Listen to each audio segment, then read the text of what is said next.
We all understand how surrender in war is supposed to work, even in modern combat. Soldiers get surrounded, resistance collapses, and a white flag goes up. Then enemy troops move in, secure the area, and take prisoners. In every version of war throughout history, humans have always been the ones making that final decision face to face, until now. Ukraine has deployed something into combat that changes that idea completely. Something so unusual that it forced Russian soldiers to surrender almost instantly. This is not just another battlefield report. This is being called a world-first moment in modern warfare.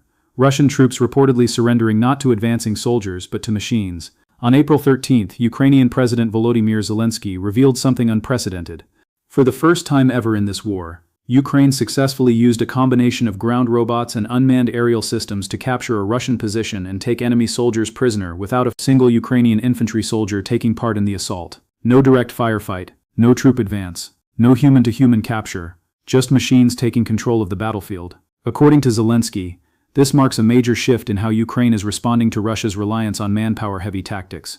Instead of sending more soldiers into deadly zones, Ukraine is increasingly turning to automated systems designed to reduce human losses while maintaining offensive pressure. In his statement, he confirmed that an enemy position was taken entirely by unmanned systems, ground platforms and aerial drones, forcing the occupying soldiers to surrender without Ukrainian infantry involvement, without Ukrainian casualties.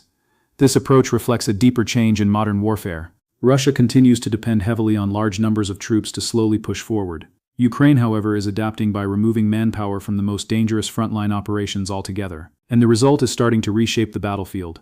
To understand how this feels from the ground, imagine being one of those Russian soldiers. You're stationed in a captured position. Supplies are uncertain. Communication with command is weak or completely cut off. You don't know if reinforcements are coming, or if anyone even knows your exact location anymore. Then you hear it, the distant buzzing overhead. A drone has found you. At first you wait, expecting the usual outcome. An infantry assault, gunfire and close combat. But nothing comes. Instead, the buzzing grows louder. More drones arrive. Some circle above. Others begin striking nearby positions. The ground around you is no longer silent. It's being watched, tracked and controlled from the sky. You look out again expecting soldiers to appear on the horizon. But what you see instead is far worse in a different way. Machines. Ground-based robotic units are moving forward. Slow, steady and deliberate. No hesitation. No fear. No break in formation. At the same time, aerial drones continue to hover above, cutting off escape routes and maintaining pressure. There is no infantry charge, no human wave to fight back against. Just systems closing in from every direction. And in that moment the situation becomes clear. There is no traditional battle coming. Only two choices remain. Fight machines you can barely stop or surrender. And in many cases the white flag goes up. Territory is lost, not to advancing soldiers, but to unmanned systems operating together in a coordinated assault. What makes this moment significant is not just the surrender itself, but what it represents, a battlefield where human presence is no longer required for territorial capture. And this is only the beginning. These machines are not just taking territory, they are actively saving lives on the front line. According to Ukrainian President Volodymyr Zelenskyy, Ukraine's robotic systems have been used in more than 22,000 missions over just the past 3 months of the war. In every case, these systems replaced humans in situations where sending soldiers would have meant extreme risk or likely death. Some of these missions involve direct combat zones. Others include rescue operations, logistics support and supply transport in heavily contested areas. But the core idea remains the same. Whenever possible, a machine goes in instead of a human. Zelenskyy described it clearly. More than 22,000 times, a robot entered the most dangerous zones in place of a soldier, and each time a human life was potentially saved. He called it a shift in priorities, where advanced technology is being used to protect what matters most, human life. What we are now witnessing is not just battlefield innovation, it is a complete transformation of how war is being fought inside Ukraine. And Russia was not prepared for this shift. When the invasion began, Moscow relied on a simple assumption: numbers would decide the outcome. More soldiers, more equipment, and a war of attrition would eventually wear Ukraine down. Even after early failures, that strategy remained unchanged. The belief was that Ukraine would eventually collapse under sustained pressure. But that is not what happened. Instead, the battlefield evolved. And now Russia is facing a form of warfare it did not design its strategy for. As Zelenskyy put it, the future is already on the front line, and Ukraine is building it. That future is becoming more visible every month. Beyond capturing positions and forcing surrenders, Ukraine's robotic systems are now expanding across almost every part of the battlefield, and the scale is increasing rapidly. Ukraine's Commander-in-Chief Oleksandr Syrsky reported that robotic systems carried out 50% more tasks in March compared to February. At the same time, UAV-related operations also increased sharply, contributing to significantly higher enemy losses. In fact, Ukrainian drone operations alone caused nearly 30% more enemy losses in March than in the previous month. On the ground, robotic units completed around 9,000 missions in March alone, a massive jump compared to earlier stages of the war, when monthly totals were less than a third of that figure.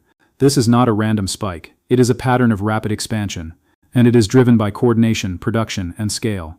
Ukraine's use of ground robots is no longer experimental, it is becoming systematic. Between November 2025 and March 2026, the number of military units using ground robots for logistics missions grew from about 67 to 167. That means more than double the number of units are now relying on robotic systems in active operations, and that growth directly explains the surge in missions.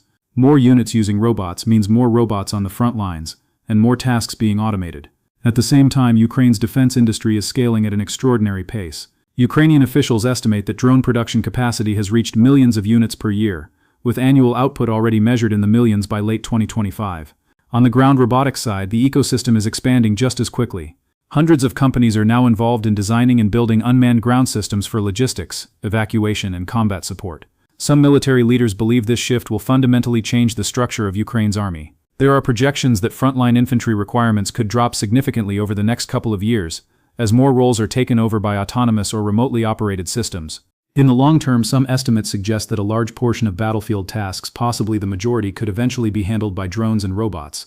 What is especially important is that these systems are no longer limited to support roles. Originally, ground robots were mainly used for logistics, transporting supplies, ammunition, and equipment into dangerous areas where human movement was too risky, and they were extremely effective in that role. But now that role is expanding. The same systems that once carried supplies are increasingly being adapted for reconnaissance, battlefield pressure, and even direct engagement scenarios. This shift was highlighted in recent reports showing how Ukraine's robots are transitioning from purely support tools into active battlefield assets. One major reason for their rapid expansion is cost. A typical ground robot can cost around $20,000 to produce. In comparison, maintaining a trained frontline soldier involves continuous costs, training, equipment, logistics, and monthly salaries that accumulate over time. When measured over months of deployment, robotic systems can become more cost-efficient than sustaining additional infantry in high-risk zones. And unlike humans, robots do not require rest, supplies, or long-term recovery. They operate as long as they are functional and controlled. However, this transformation is not without challenges. Russia has increasingly relied on electronic warfare systems designed to disrupt Ukrainian drones and robotic platforms. These systems interfere with signals, navigation, and communication links, forcing constant adaptation. As a result, Ukraine must frequently update the software and systems behind these robots to keep them effective in changing battlefield conditions. This creates an ongoing technological cycle: deployment, disruption, upgrade, and redeployment. And as the battlefield expands in complexity, both sides are locked in a constant race of adaptation. But despite these challenges, one trend is becoming impossible to ignore. The war is no longer only being fought by soldiers. It is increasingly being fought by machines. That second challenge actually works in Ukraine's favor. Wider kill zones mean Russian soldiers are being engaged and eliminated long before they ever reach the frontline positions they're trying to attack. From Ukraine's perspective, that's not a weakness, it's a buffer zone created by drones and automated systems. And even if constant upgrades are required, the trade-off is clear. Russian forces are forced to move through increasingly hostile territory, long before they can even make contact with Ukrainian defenses. But despite the technical challenges, one fact is becoming undeniable. Ukraine's advantage in drones and robotics is growing, and the impact is now visible on multiple fronts.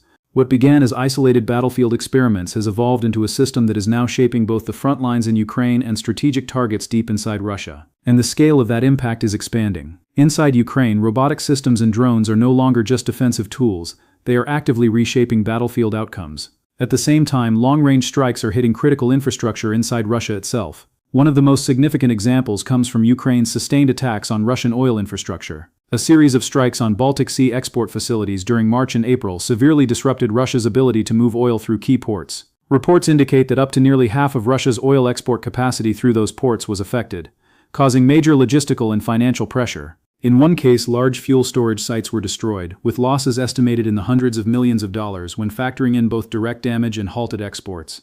And this is only one part of a broader campaign. On the battlefield inside Ukraine, records are being broken almost continuously. The same robotic systems that carried out 22,000 missions in just 3 months and 9,000 missions in a single month represent a scale of unmanned warfare that has never been seen before. At the same time, Ukraine's long-range drone capabilities continue to expand. Ukrainian officials have confirmed that drones have now successfully struck targets up to 1,750 kilometers away from the border. That means key Russian assets deep inside the country are now within reach, and according to Ukrainian leadership, this capability is still growing. More range, more reach, more targets. Russia is now forced to operate under the assumption that no location is completely safe. Automation is also advancing rapidly within Ukraine's drone fleet. Some FPV and strike drones are now equipped with semi-autonomous targeting systems, allowing them to lock onto and engage targets with reduced operator input. This significantly reduces reaction time and increases strike efficiency in high-intensity combat zones. At the same time, Ukraine is deploying more strike drones than ever before, with estimates suggesting a clear numerical advantage over Russian drone deployments in several active sectors of the front. What makes this moment important is not just the technology itself, but how quickly it is scaling. This is not something that happened overnight. It is the result of years of development, testing, and rapid adaptation under battlefield pressure. Ukraine's defense industry has evolved into a large, fast-moving ecosystem capable of producing and refining unmanned systems at scale. And 2026 is the year where that long development cycle is fully visible on the battlefield. The consequences are now impossible to ignore. Ukraine's ability to force Russian troops into unprecedented surrender scenarios is not an isolated event. It may be an early model of how future battlefield operations are conducted. Instead of sending infantry into high-risk zones, Ukraine is increasingly using coordinated drone and robotic systems to isolate, pressure, and neutralize enemy positions before human soldiers are even needed. This represents a major shift in how modern warfare is being conducted, and Russia is now facing the full impact of that shift. From infiltration attempts at the front lines to deep strike operations inside its territory, Russian forces are under pressure from every direction at once. Ground robots are handling logistics, evacuations, and frontline support. Aerial drones are conducting surveillance, strikes, and psychological pressure operations.